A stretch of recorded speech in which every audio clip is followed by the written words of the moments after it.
For a wild experience, Lee Richardson Zoo is the place to visit. Located in Garden City, Kansas, the zoo has been around since the early 1900s. Founded in 1927, it was originally named the Garden City Zoo. It began as just a 105-acre plot of land, donated in 1919 by George Finnup. In 1929, the zoo acquired its first animal, a male raccoon. Later in the year, an additional 2 bear cubs were donated by the Denver Zoo. In October, they also received a pair of mule deer and 2 bobcats. 1956 brought the zoo its first elephant, donated by the Cheyenne Mountain Zoo in Colorado Springs. Elizabeth Unruh, a student at Garden City High School, elaborates on why she finds the zoo fascinating.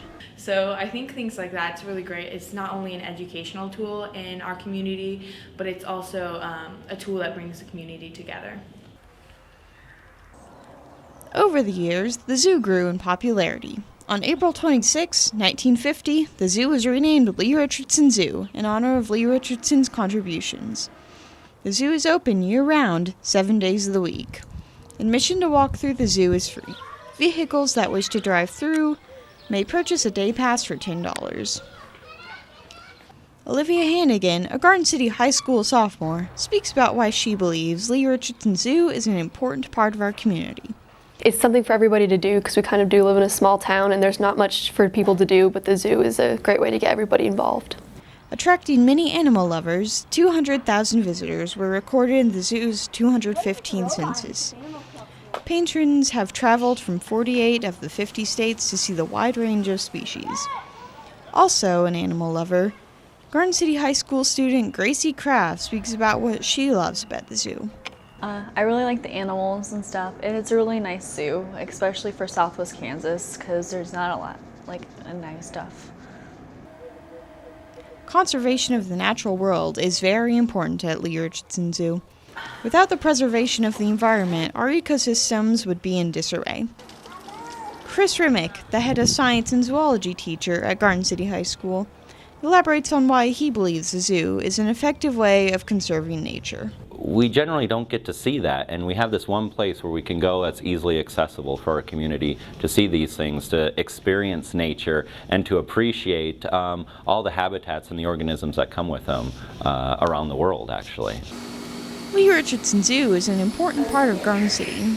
It brings tourism to the town and is a great place to see animals that may otherwise be very difficult, if not impossible, to see. An important part of the community, the zoo is accredited by the AZA, or Association of Zoos and Aquariums, as the oldest zoo in Kansas. Brian Nelson, an English teacher at Garden City High School, speaks about why the zoo is such an attraction to people everywhere. So it offers quality of life. It's a place to walk, it's a place you can do extracurricular activities. You can rent a safari cycle in the zoo, you can ride the train around in the zoo, you can go to the slough and mine for little rocks and treasures in that as well. So there's just a lot you can do at Lee Richardson Zoo. At any given time, the zoo is in possession of 100 to 125 different species of animals, from elusive black-footed ferrets to entertaining otters. Of the species, typically 25 to 30 are endangered. In order to preserve these endangered species, Lee Richardson Zoo is involved in a Species Survival Plan, or SSP. The goal of the SSP is to maintain gene diversity in animals while also saving the species. A few animals included in the SSP are the white rhinos, pygmy slow loris, and fan favorite red pandas. Melissa Hensley, who is the agri-science teacher at Garden City High School, speaks about how a visit to the zoo is well worth a visitor's time. Oh, the zoo is awesome. It gives a place for families to go and see different types of animals from different areas of the world. Lee Richardson Zoo has been attracting crowds for decades. It works towards conserving the world's species and making exotic animals available for the public to see. An amazing place to take family and get outside, the zoo is sure to continue improving quality of life for years to come.